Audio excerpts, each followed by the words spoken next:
बिस्मिल्लाहिर्रहमानिर्रहीम। ज़िंदगी में कभी ना कभी आपके पाँव में मोच ज़रूर आई होगी।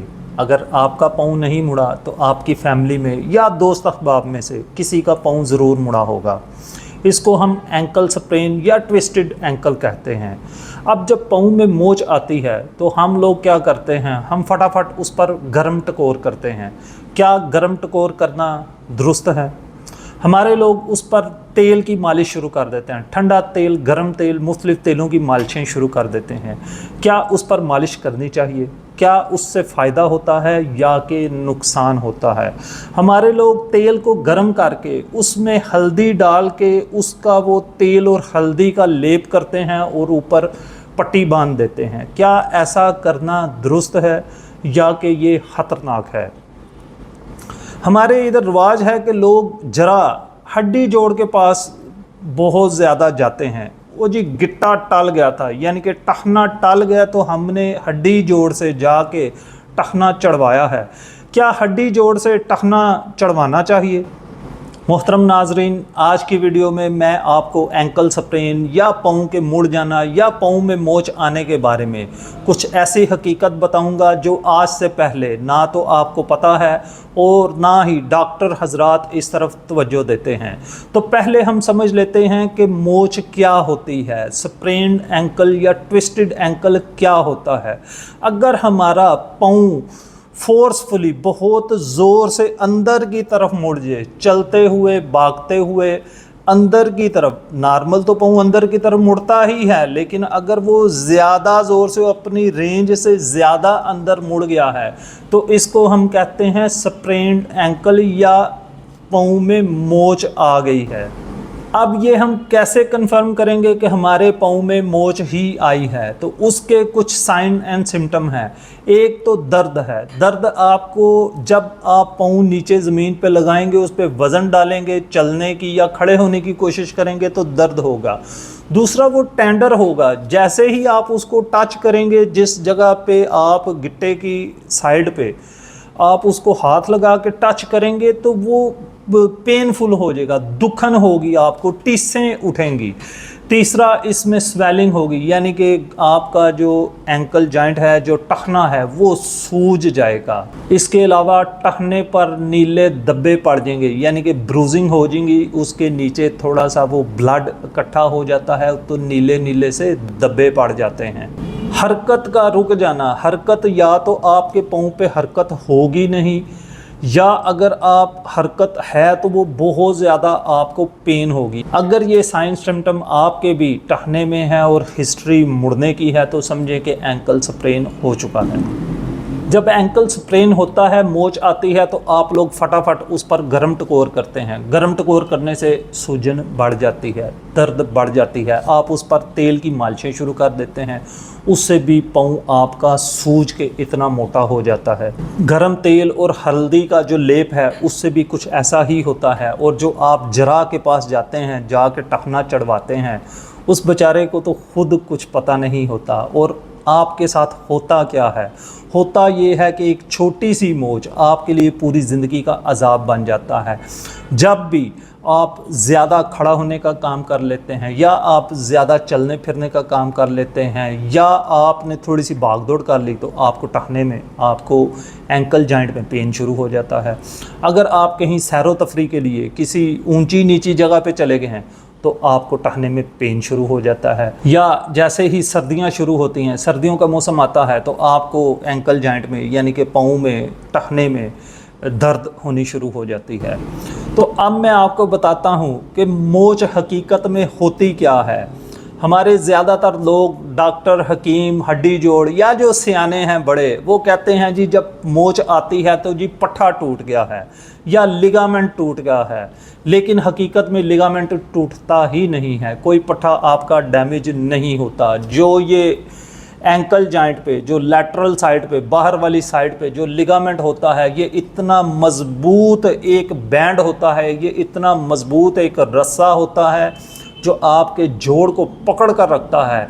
जब एंकल ट्विस्ट होता है या मोच आती है तो ये टूटता ही नहीं है, इसके टूटने का सवाल ही पैदा नहीं होता, ये इतना मजबूत पट्टा है। तो फिर होता क्या है? होता ये है कि जब ज़्यादा एंकल मुड़ जाता है तो ये लिगामेंट टूटने की बजाय ये लिगामेंट जहाँ पर हमारी हड्डी के साथ लगा हुआ है, ये उस हड्डी को ही वहाँ से तोड़ देता है और फ्रैक्चर आ जाता है, क्रैक आ जाता है। अगर फोर्स इतनी ज़्यादा नहीं है कि ये आपकी हड्डी को तोड़ता है तो कम अज़ कम ये क्या करता है, जो लैटरल मैलियोलस है, जो बाहर वाली हड्डी है जहाँ पे ये लगा हुआ है, उसको ये सिरका देता है उसकी जगह से, उसको या तो नीचे की तरफ ले जाता है या आगे की तरफ हो जाता है। और आप लोग क्या करते हैं? आप लोग उस पर मालिशें कर रहे हैं, आप लोग उस पर गर्म टकोरें कर रहे हैं, आप उस पर हल्दियाँ बांध रहे हैं, आप जरा के पास जा रहे हैं, कभी भी आपका एंकल ठीक नहीं होगा। छोटी सी मोच पूरी उम्र के लिए अजाब बन जाएगा। और आप जब भी कोई ज़्यादा खड़ा होने वाली, भागने दौड़ने वाली एक्टिविटी करेंगे या किसी शादी ब्याह पे आपने कोई थोड़े से फैशनी जूते पहन लिए, एडी वाला जूता पहन लिए, तो फिर से आपके पाँव में दर्द शुरू हो जाएगी। अक्सर लोग कहते हैं 5 साल पहले गिट्टा मुड़ा था, अभी भी जब ज़्यादा काम करते हैं या सर्दियाँ आती हैं तो फिर से दर्द शुरू हो जाता है। तो खुदा के लिए इसको समझें। और इसका इलाज क्या है? अब मैं आता हूँ इलाज की तरफ, आपको बताता हूँ कि करना क्या है। जैसे ही आपको मोच आए तो सबसे पहला काम, आपने इस पे कभी भी गर्म टकोर नहीं करनी। हम बचपन से ही पढ़ते आए हैं कि चीज़ें गर्म करने से फैलती हैं।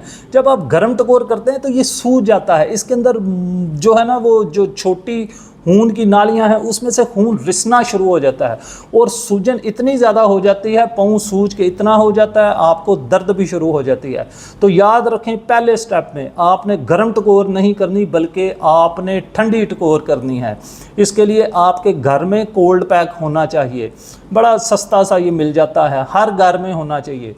आप इस पर कोल्ड पैक से इसको ठंडा करें, कोल्ड अप्लाई करें। अगर आपके पास कोल्ड पैक नहीं है तो परेशान ना हो, बर्फ़ हर घर में होती है, आप बर्फ़ ले लें, उसको किसी कपड़े में, कॉटन के कपड़े रुमाल में डाल के तो वहाँ पर आइस मसाज करें, इसको ठंडा करें। ठंडा करने से चीज़ें सिकुड़ती हैं, उससे फौरी आपकी स्वेलिंग, सूजन भी कम हो जाएगी और दर्द भी कम हो जाएगी। दूसरा आपने क्या करना है, इस पर वजन डाल के खड़े होने चलने की कोशिश नहीं करनी। हमारे झटके लोग कहते हैं फटाफट जी वो चलो जी चलो जी चलो जी, कुछ नहीं हुआ कुछ नहीं हुआ। उस कुछ ना होने में वो पूरी उम्र के लिए जो है ना गिट्टे का जो दर्द है, एंकल पेन है, वो पूरी उम्र आपको बर्दाश्त करना पड़ता है। तो इस पर आपने बिल्कुल वज़न नहीं डालना, पाँव को नीचे लटका के नहीं बैठना। इस पर एक गर्म पट्टी लपेट लें और पाँव को थोड़ा सा ऊपर कर लें, सीधा बेड के ऊपर या नीचे तकिया रख के इसको थोड़ा सा और ऊपर की तरफ कर लीजिए। और फौरी उसी दिन, दूसरे दिन का इंतज़ार मत कीजिए, फौरी आपने एक्सरे करवाने हैं। जो एंकल जॉइंट है उसका आपने सिंपल एक्सरेज करवा लेना है, हर जगह से हो जाता है और इंतहाई सस्ता होता है। अब उस एक्सरेज में पता चलेगा, अगर तो हड्डी टूटी हुई है तो फिर तो टोटल उसका ट्रीटमेंट ही डिफरेंट होगा। फिर आपको बैक स्लैप लगेगी, वो जो प्लस्तर होता है, जो प्लस्तर वाली या पीओपी जो बैंडेज होती है, उसकी एक हल्की सी लेयर बैक स्लैप लगा दी जाती है आपको 4 हफ्तों के लिए। और 4 हफ्तों के बाद आपकी हड्डी वो वहाँ पे जुड़ जाती है। उसके बाद उतार के तो फिर आपको आहिस्ता वज़न डालने की ट्रेनिंग दी जाती है, ये डॉक्टर इजाज़त दे देता है आपको। ये तो हो गया फ्रैक्चर का। अगर फ्रैक्चर नहीं हुआ, हड्डी नहीं टूटी, थोड़ा सा जोड़ को उसने सिरका लिया है, ये अब ये जो जोड़ का सिरकना ये सम टाइम एक्सरे में आता है और सम टाइम ये इतना माइनर होता है, हल्का सा उसने जोड़ को वहाँ से सिरकाया होता है कि एक्सरे में भी पता नहीं चलता। लेकिन जो अच्छे क्वालिफाइड फिजियोथेरापिस्ट हैं, जो इस चीज़ के एक्सपर्ट हैं, वो फिज़िकली असेसमेंट कर लेते हैं। वो आपका जो अफेक्टेड एंकल है, जिस पे आपको मोच आई है, जिस पाँव पे, उसको दूसरे पाँव के साथ कंपैरिजन करके इसका एक छोटा सा मैनुअल टेस्ट होता है, जिससे हम चेक कर लेते हैं कि जो ये बाहर वाली हड्डी है ये आगे या नीचे की तरफ सिरकी हुई है। तो फिर हम इस पोजिशनल फॉल्ट को दूर करते हैं अपने हाथों से। इसको हम हल्का सा मोबिलाइज करके तो हम इस पोजिशनल फॉल्ट को दूर करते हैं, इस हड्डी को वापस अपनी जगह पर धकेलते हैं, वहाँ पर लेके जाते हैं और फिर वहाँ पे हम एक टेप लगा देते हैं। काइनिज़ो टेप होती है वो उसका एक ख़ास मेथड है, वो आम बंदा नहीं लगा सकता, उसके लिए एक्सपर्ट क्वालिफाइड फिजियोथेरेपिस्ट की ही ज़रूरत है। वहाँ पर टेप लगा देते हैं 2 दिन के लिए, वो उसको वहाँ पर होल्ड रखती है। उसके बाद फिर दोबारा से हम चेक करते हैं 2 दिन के बाद, और अगर मज़ीद ज़रूरत हो तो ये तकरीबन 2 हफ़्ते का प्रोसीजर है, जिसमें हम उसको रीपोजिशन करके अपनी जगह पे नॉर्मल करके तो ऊपर टेप लगा देते हैं, तो आपका जो एंकल जॉइंट है वो बिल्कुल ठीक हो जाता है।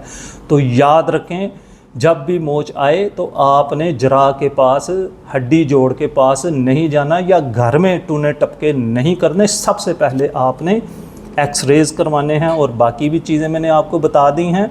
घर में जो आपने ठंडी टकोर करनी है या उसको एलिवेट करना है, उस पर अमल कीजिए। तो इस वीडियो को सदका जारिया समझकर ज़्यादा लोगों तक शेयर कीजिए, ताकि ज़्यादा लोगों को मोच की हकीकत के बारे में पता चल जाए, कहीं ये छोटी सी मोच उनके लिए पूरी ज़िंदगी का लंगड़ापन ना बन जाए। फर्दर इसमें मुझसे कोई भी सवाल करना चाहें तो आप मुझे कमेंट्स कर सकते हैं। अपने और अपने प्यारों का ख्याल रखें। मिलते हैं नेक्स्ट वीडियो में, तब तक के लिए इजाज़त। अल्लाह हाफ़िज़।